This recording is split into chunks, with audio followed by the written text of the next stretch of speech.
Apa kabar semua? Oke, jumpa lagi dengan saya, Miss Cabi. You probably think that you are better now, better now. You only...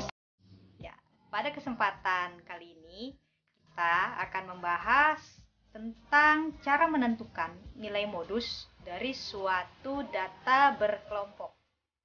Nah, gimana cara menyelesaikannya? Silakan simak video penjelasannya berikut. Untuk mencari nilai modus, nah modus itu kan artinya nilai yang paling sering muncul.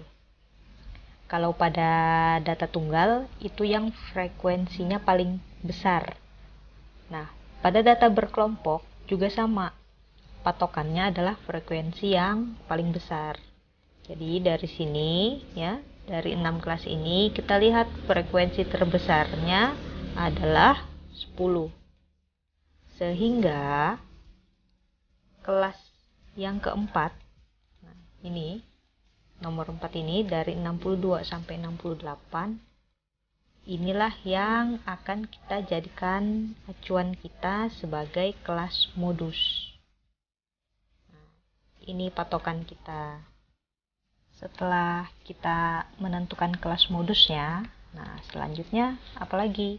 Selanjutnya kita mencari nilai D1. Nah, D1 itu apa sih? D1 itu selisih ya antara kelas modus atau frekuensi yang 10 ini dengan kelas sebelum modus ya.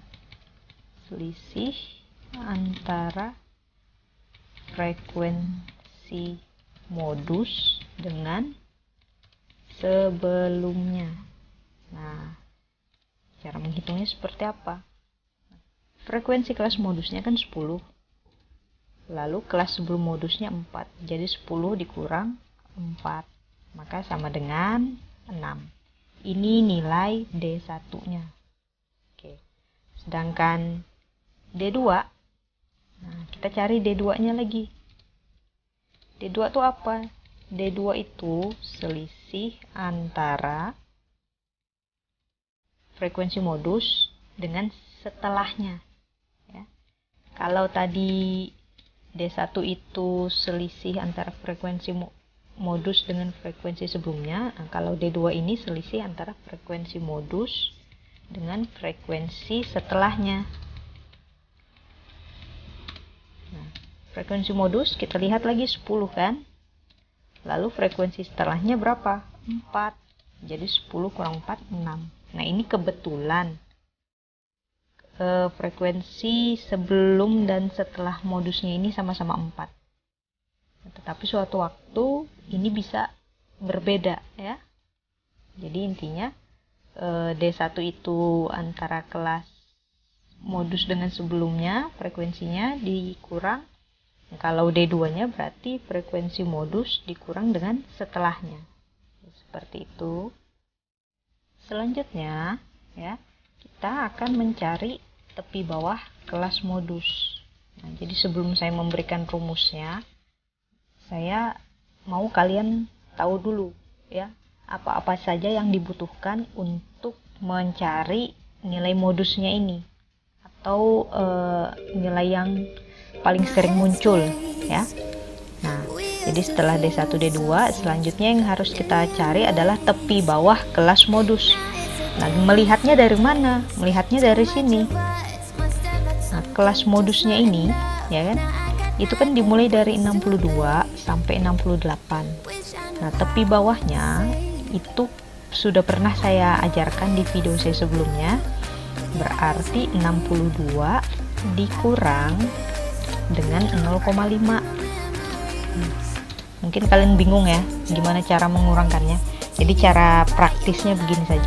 62 diambil satu angka, berarti 61 kan, tinggal dikasih koma 5, sehingga tepi bawah kelas modusnya itu adalah 61,5. Setelah ini barulah bisa kita kasih masuk rumusnya. Nah, jadi rumus untuk mencari modusnya itu ya adalah tepi bawah kelas modus. Jadi saya singkat saja ya, tepi bawah kelas modus Ini saya nggak pakai simbol nih, saya pakai kalimat aja supaya mempermudah kalian menghitung. Jadi tepi bawah kelas modus itu ditambah dengan D1 ya, D1 yang tadi, lalu dibagi dengan, nah ini D1 ditambah dengan D2 ya. Nanti selanjutnya dikali, nah dikalinya ini dikali dengan interval, jadi dari 62 sampai ke 68 itu berapa, jadi ini interval ya, dikali, saya pakai ini sih. Nah oke, bagaimana cara menghitungnya? Jadi kita kasih masuk dulu rumusnya. Tepi bawah kelas modus itu nilainya 61,5. Jadi setiap ini kita kasih masuk angkanya. TPKM 61,5 itu ditambah dengan D1. Nah, D1-nya itu nilainya adalah 6 kan? Kemudian dibagi dengan nih D1 yang ini. D1 itu 6 lagi.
Tujuh per 2 itu artinya 7 dibagi dengan 2.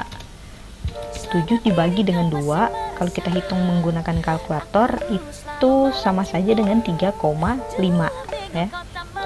Nah, setelah kita bagi tadi, barulah terakhir kita jumlahkan tepi bawah kelas modusnya tadi, 61, ini tadi 61,5 nya kita tambah dengan 3,5, maka hasilnya adalah 65. Jadi dengan demikian modus untuk data seperti ini ya, untuk data ini itu adalah 65.